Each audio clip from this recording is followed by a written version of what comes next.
अस्सलामु अलैकुम। आज हम एक ऐसे मशरूब का ज़िक्र करेंगे जो कि पानी के बाद सबसे ज़्यादा इस्तेमाल किया जाने वाला मशरूब है। यकीनन आप जान गए होंगे वो कौन सा मशरूब है। जी हाँ, वो चाय है। ऐसा कोई शख्स नहीं होगा जो चाय से वाकिफ़ ना हो। गली मोहल्लों में हर जगह आपको एक चाय वाला नज़र आ जाएगा और चाय पीते हुए लोग नज़र आ जाएंगे। एक अभी जल्दी ही हमारा इत्तेफाक हुआ आसाम जाने का। तो वहाँ पे जाने के बाद जब हमने वहाँ का सफ़र किया तो वहाँ के बागात देखे, ग्रीनरी देखी, सड़क के किनारे दोनों तरफ जो हमने देखे तो पता चला कि ये चाय के बागात हैं। ये बागात इतने खूबसूरत से नज़र लगे हमें कि हमने फिर उन बागात को ख़ुसूसी तौर पे देखने का हमें मौका मिला और उसके लिए हम दूर तक निकले। तो बागात की खूबसूरती देखते हुए दिल में ये ख्याल आया कि क्यों ना हम इस चाय के बारे में आज आपको मालूमात प्रोवाइड कराएं। लिहाजा आज का हमारा ये वीडियो चाय से मुतल्लिक है। इसके तिब्बी फ़वाइद, इसके साइड इफ़ेक्ट और इसकी मुख्तलिफ़ खसूसियात के बारे में आज हम आपको बताएंगे। कहा जाता है कि इसकी बड़ी पुरानी तारीख़ रही है। चाइना में चीन का बादशाह शेन नंग, जो कि वहाँ का बहुत बड़ा एम्परर था, वो एक बार अपने बाग में आराम कर रहा था और उसका नौकर उसके लिए पानी बॉयल कर रहा था। तो इत्तेफाक से जब पानी उबल रहा था उस वक्त वहाँ मौजूद एक दरख्त से कुछ पत्तियाँ झड़कर वहाँ उसमें गिरी और वो पानी में उसका असर आ गया।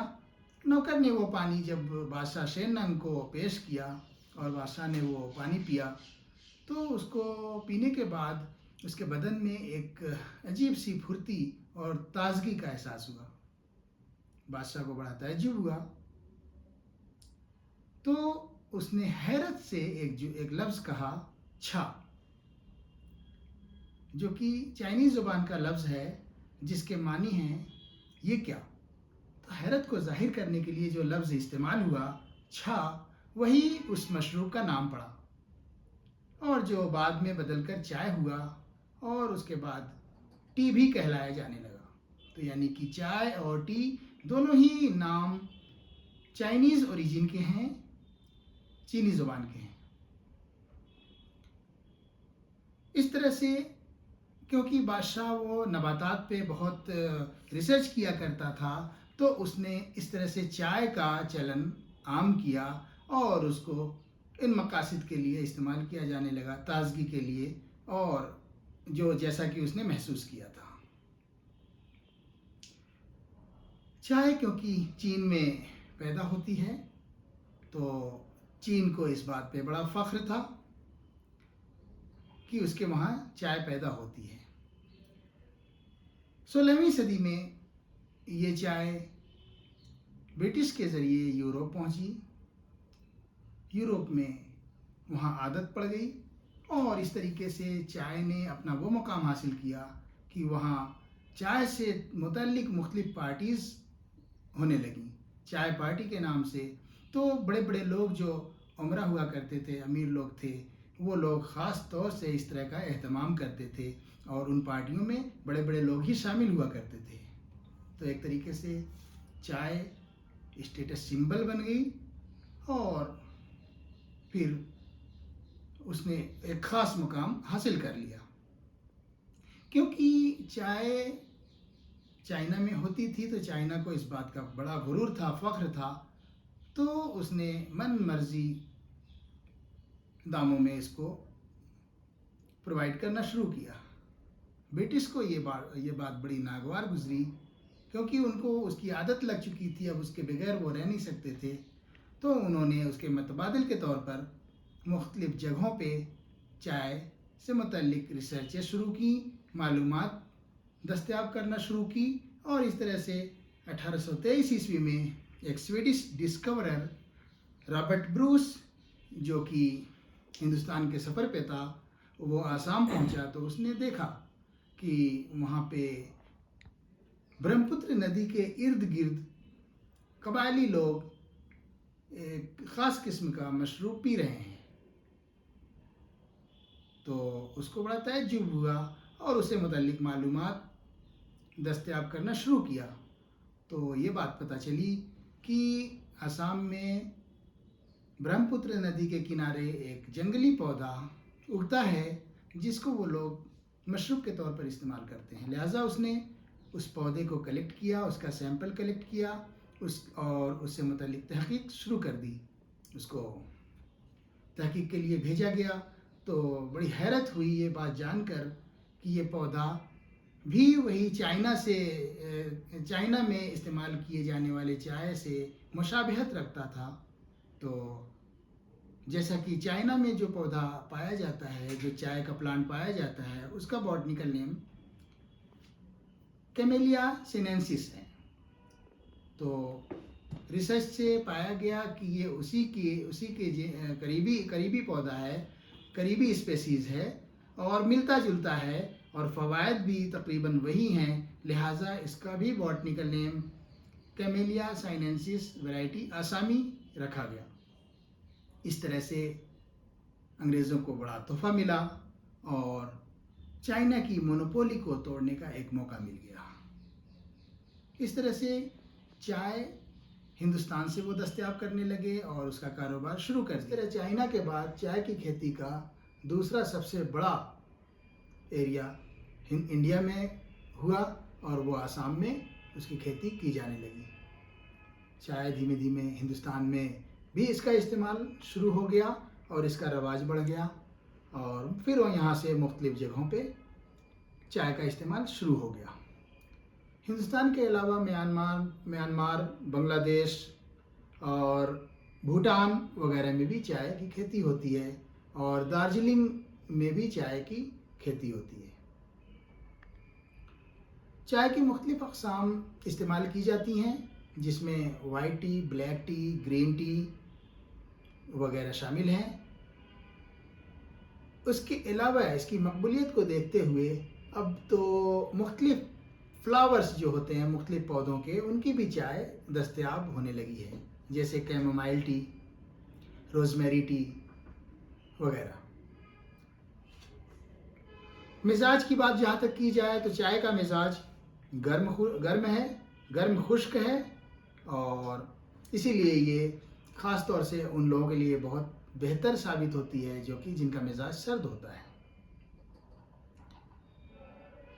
चाय के कलेक्शन का पीरियड जो बताया जाता है साल में 2 बार आता है। पहला पीरियड जो कलेक्शन का पीरियड है वो फरवरी से मार्च का होता है। हमारा इत्तेफाक ये पहले कलेक्शन पीरियड में जाने का हुआ था। तो वहाँ पे जो हमने नज़ारा देखा असम में, वहाँ रोड के किनारे औरतें कंधे पे और सर पे टोकरी लगाए हुए बागात की तरफ, खेतों की तरफ जा रही हैं। तो वो मंज़र देख के एक अजीब ही मंज़र कह सकते हैं कि वो नज़र आया, हमें बड़ा अच्छा सा लगा। और चाय के बागानों में चाय कलेक्ट करती हुई औरतें जो कि दिखाई दी, तो बहुत खूबसूरत मंज़र था। तो वो मंज़र हमें देखने का मौका मिला और इस तरह से देखा जाए तो इस चाय ने लोगों को रोज़गार से भी जोड़ा। और दूसरा कलेक्शन पीरियड मानसून पीरियड है जो मानसून से शुरू होता है और जून जुलाई वगैरह में कलेक्ट किया जाता है। तो दोनों पीरियड में इस कलेक्ट की जाने वाली चाय के मुतालिक ये बताया जाता है कि जो फरवरी से मार्च तक का पीरियड होता है और उसमें जो चाय कलेक्ट की जाती है वो तासीर के लिहाज से कमज़ोर होती है, हल्की होती है, जबकि मानसून पीरियड के बाद से कलेक्ट की जाने वाली चाय वो कड़क चाय जो कहते हैं हम लोग, तो उस तरह की होती है, यानी हैवी होती है, तेज़ किस्म की होती है।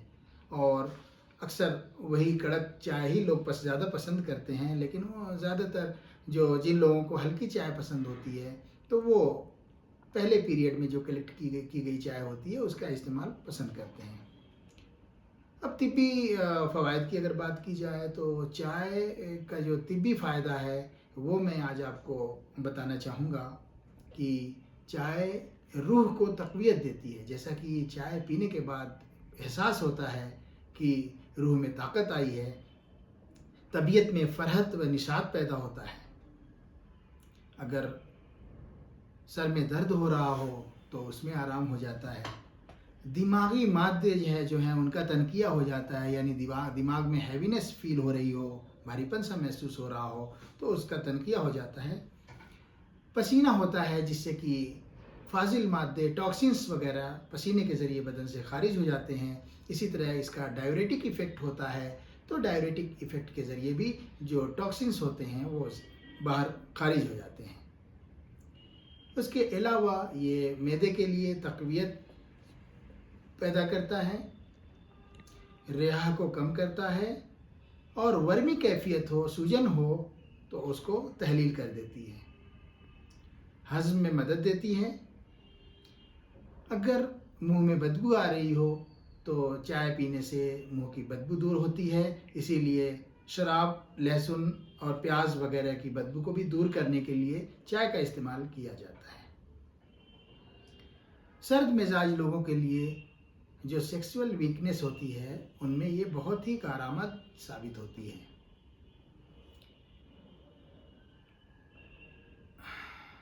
कतरा कतरा पेशाब आ रहा हो तो उसके लिए ये बहुत मुफीद है। और अगर शराब की आदत की वजह से, शराब पीने की वजह से बदन में जो गलीज़ रतूबत इकट्ठा होती है, जिसकी वजह से प्यास में शिद्दत पैदा हो जाती है, तो वो उसको कम करती है। ये क्योंकि बहुत ही लतीफ़ है, मुलत्तिफ़ है, तो किसी भी तरह के ऑब्स्ट्रक्शन को दूर करने के लिए जो बदन में लाहक हो रहा है उसके लिए ये बड़ी कारआमद साबित होती है। अगर इसको, चाय को जोश देकर, इसका पेस्ट बनाकर, ज़मात बनाकर अगर लगाया जाए तो जितने भी वर्मी कैफियत है, सूजन है, बवासीरी मस्से हैं, तो इन मकामात पर लगाने से सूजन में कमी आती है और दर्द में कमी आ जाती है। इसका जोशांदा अगर बनाकर नतूल किया जाए तो उससे नींद आती है। अगर इसके, जाहिर सी बात है, कोई भी चीज़ अगर फ़ायदा देती है तो वो कहीं ना कहीं उसकी ज़्यादती नुकसानदेह साबित हो सकती है। लिहाजा नुकसानदेह भी है। नुकसानदेह इस लिहाज से है कि गर्म मिजाज लोग अगर इसको इस्तेमाल करते हैं ज़्यादा तो हिद्दत, गर्मी की वजह से ये उनको नुकसानदेह हो सकती है। और अगर उनको पाल्पिटेशन या हाइपरटेंशन की शिकायत है तो उसमें इजाफा हो सकता है।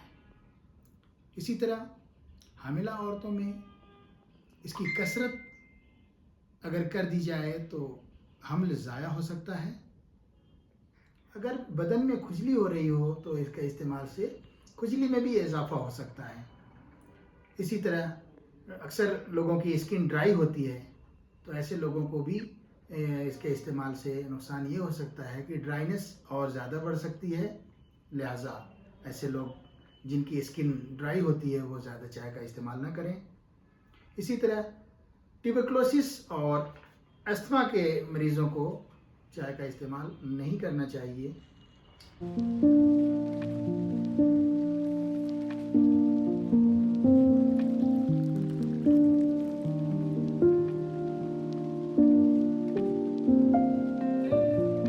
अस्सलाम वालेकुम। यही वो चाय है जिसको हम सिप लेके पीते हैं और टेस्ट लेते हैं। ये पूरे चाय के बागान दूर तक फैले हुए हैं, ये देखे जा सकते हैं चाय के बागान। ये चाय की पत्तियां हैं, जहाँ तक देखो चाय के बागान दिख रहे हैं। एक अजीब सी खुशबू है चाय की।